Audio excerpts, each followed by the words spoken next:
आप अपने घुटनों को, जो आपने अपने राइट लेग का घुटना मोड़ा था उसको सीधा करेंगे। आपका जो राइट लेग है वो टुवर्ड्स योर लेफ़्ट आएगा, स्ट्रेट सामने की तरफ। और जो आपका लेफ़्ट लेग है, अब क्योंकि हम पॉस्चर को लेफ़्ट साइड से कर रहे हैं, आसन को लेफ़्ट साइड से कर रहे हैं, तो अब जो आपका लेफ़्ट लेग है वो आपका लेफ़्ट साइड जाएगा 90 डिग्री, और जो राइट लेग है वो टुवर्ड्स लेफ़्ट 15 डिग्रीज रहेगा। और राइट लेग सीधा रहेगा, लेफ़्ट लेग नी से बेंड होगा, हाथ आपके दोनों सीधे रहेंगे, स्पाइन और बैक आपकी एकदम इरेक्ट रहेगी, कोर आपका टक्ड इन होगा, पेल्विक आपका टक्ड इन होगा, और हाथ आपके ऐसे सीधे होंगे। और आपको जो प्रेशर फील हो रहा होगा, आपके हिप्स पे भी प्रेशर फील हो रहा होगा। सो दिस आसन is basically for the strengthening of each and every muscle of your body. एक प्रेशर आपको यहाँ फील हो रहा है, प्रेशर आपको इनर थाइज में फील हो रहा है, प्रेशर आपको हिप में फील हो रहा है, प्रेशर आपको पूरी बॉडी में फील हो रहा है, प्रेशर आपको आर्म्स में फील हो रहा है। तो जिन जिन बॉडी पार्ट्स में आपको प्रेशर फील हो रहा है, उन बॉडी पार्ट्स के लिए ये आसन काम कर रहा है। आपके हाथ ऐसे दोनों सीधे रहेंगे, और आपने अपने लेफ़्ट शोल्डर से लेफ़्ट साइड एक सेंटर पॉइंट की तरफ गेज करना है। आपका जो लेफ़्ट लेग का नी है वो बेंड करेगा, make sure your knee doesn't crosses your foot. और जो आपका राइट साइड का नी है और लेग है वो बिल्कुल सीधा रहेगा, उसमें कोई बेंड नहीं होगा। आपने इस आसन को 10 से 15 सेकंड के लिए होल्ड करना है। अगर 10 से 15 सेकंड के लिए होल्ड करना आपके लिए इजी है तो आप 30 सेकंड्स टू 2 मिनट तक होल्ड कर सकते हैं। अब जो हम अगला आसन करने जा रहे हैं वो है वीरभद्रासन 1, यानी कि वॉरियर पोज 1। तो वॉरियर पोज 1 के लिए सबसे पहले क्या पोजीशन रहेगी मैं वो आपको बता देती हूँ। आपके जो लेग्स हैं अगेन वाइड ओपन रहेंगे, रेंज इसमें वॉरियर 2 से भी ज़्यादा रहेगा क्योंकि हम बेंड होंगे। तो अब आप अपनी बॉडी अपने लेंथ के हिसाब से अपने पैरों की रेंज मेजर कर लीजिए। उसके बाद आपका जो राइट फीट है वो towards right side 90 degree angle में टर्न करेगा, और आपका जो लेफ़्ट फुट है वो टुवर्ड्स राइट साइड 15 डिग्रीज़ में टर्न करेगा। जो पैरों की मेजरमेंट है, जो ज्योमेट्री है वो सेम ही है वीरभद्रासन 2 की तरह, लेकिन this pose requires more of balancing, क्योंकि उस वीरभद्र 2 में आप अपने दोनों पैरों पे खड़े थे। अब इस आसन में आपका जो सारा प्रेशर है वो आपके राइट लेग पे रहेगा और लेफ़्ट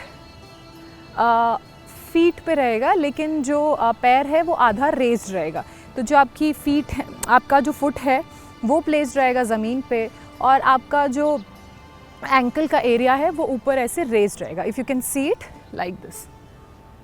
तो बेसिकली आपका half foot is on the floor and half is not on the floor.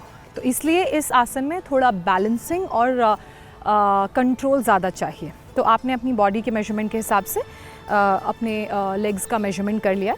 आपका right leg towards right side 90 degree, left legs towards right side 15 degrees ऐसे रहेगा। उसके बाद आपके जो पंजे हैं वो ज़मीन पर प्लेस्ड रहेंगे,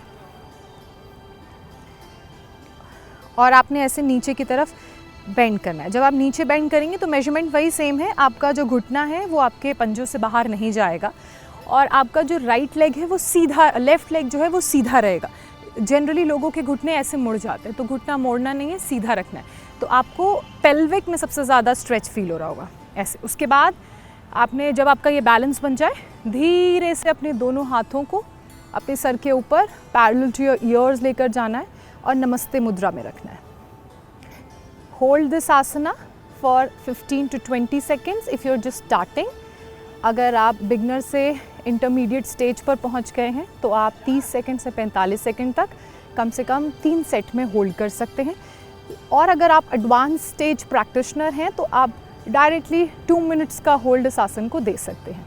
उसके बाद धीरे से हाथ आपने नीचे लाने हैं, अपने राइट लेग को ऐसे सीधा करना है जो आपने घुटना मोड़ा था, और लेफ़्ट पैर को पूरा ज़मीन पर प्लेस करना है। उसके बाद आपका जो राइट लेग है वो अंदर की तरफ मुड़ेगा 15 degrees towards your left leg, और जो आपका लेफ़्ट लेग है वो 90 degree towards your left side. ध्यान रखिए कि जब हम ये आसन कर रहे हैं हमारी कोशिश ये रहती है कि हम सेट को इकट्ठा पूरा करें, हम एक सेट ब्रेक करके दूसरे में ना जाएं, क्योंकि इससे जो एंकल मोबिलिटी है, एंकल रेंज है वो अच्छा होता है। अभी आपका पैर पहले इधर था, फिर आपने अपने बॉडी कंट्रोल और एंकल मोबिलिटी और रेंज के साथ अपने पैर को ऐसे मूव किया। फिर आपका दूसरा पैर आपने ऐसे मूव किया। तो ये बेसिकली आपकी एंकल स्ट्रेंथ कितनी है, आपका लेग का होल्ड ग्रिप कितना है, आपका पोस्चर कितना ठीक है, उसे भी बताता है। तो वही सेम प्रोसेस रहेगा। Right leg 15 degrees towards left, left leg 90 degrees towards left, और उसके बाद आपने अपने घुटने को लेफ़्ट लेग के ऐसे मोड़ना है, और जो आपका राइट लेग है उसके जो पंजे हैं वो आप ऐसे रेस करेंगे, और आपका जो लेफ़्ट लेग है और राइट लेग है वो वन लाइन में होगा।